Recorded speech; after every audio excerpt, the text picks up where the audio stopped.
Breaking news coming in at the moment as West Asia enters its 7th day of unrelenting fire. A new superpower seems to be entering the fray. Reports are now emerging that Kremlin has been tacitly supporting the Iranian war machine with precise intelligence to bleed American forces. New reports from the Washington Post suggest that Russia is now acting as Iran's eyes in the sky. According to officials, Moscow is allegedly providing real-time satellite intelligence to target American warships and aircraft, a move that marks the direct, albeit indirect, entry of a nuclear-armed rival into this entire conflict. There are reports, no official confirmation, but the signs are already showing on the ground. Remember, Iran has been launching drones targeting American bases. Iran has gotten advanced weaponry, including newer types of drones. The Russians have got them all. If these reports are true, then the success of Iranian strikes can be seen. It was earlier thought that Iran is just randomly firing swarms of drones, hoping to overwhelm the US air defenses and hit the targets. But now it seems that Tehran has got the backing of Moscow. As Donald Trump promises a surge in the attacks on Iran, remember the Iranian Revolutionary Guard Corps seems to be using Russian data to slip through the gaps, hitting early warning radars and command cells with surgical accuracy. And the American president, remember, a short while back had issued this ultimatum: nothing less than unconditional surrender will stop the rain of fire. That's the warning he's given a short while back. From the ruins of Beirut to the burning streets of Tehran, tens of thousands are fleeing the heaviest strikes since this war began, as Israel kills the high-ranking Hezbollah commanders in Lebanon. Remember, Iran is firing back not just into Israel, but also striking American bases in Kuwait, Qatar, and Saudi Arabia. The joint US-Israeli aerial bombardment is right now targeted on Tehran, while B-2 stealth bombers drop 2,000-pound penetrator rounds to demolish Iran's structures.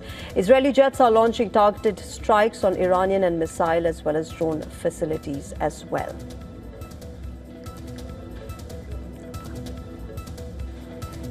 And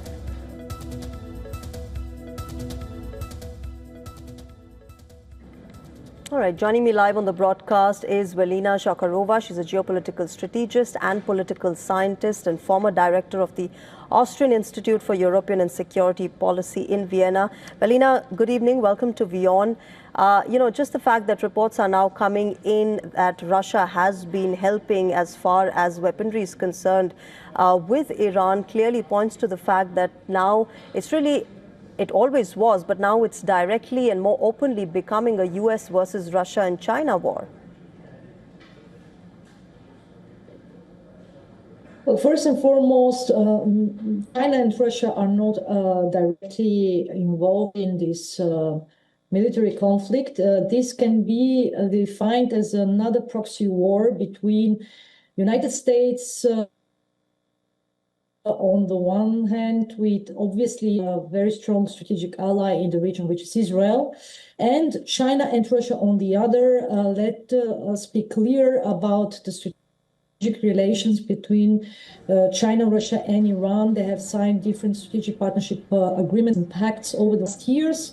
And it should be no surprise that Russia, but also China, will try not only to diplomatically, politically back Iran in this current situation, but also to provide, if necessary, further help, in this case, for instance, intelligence, so that Iran can sustain the American and Israeli attacks. Velina, I request you to stay with me. I'm going to come back to you, but first I want to tell our viewers a little bit about the assassination of Iran's Supreme Leader, Ayatollah Ali Khamenei. Viewers, how was he killed and what weapons were used to eliminate him?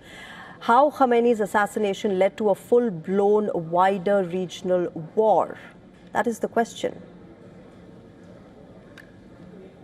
Yes, it's of course the question that everyone is Velina, I'm going to come back to you now. And again, we've been hearing about...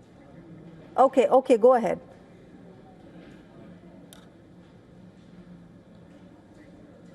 So that has been the question that everybody has been asking since the last 7 days, whether this would result in a World War III, in a direct confrontation between not just regional neighbors, but actually would involve the whole world in one way or another.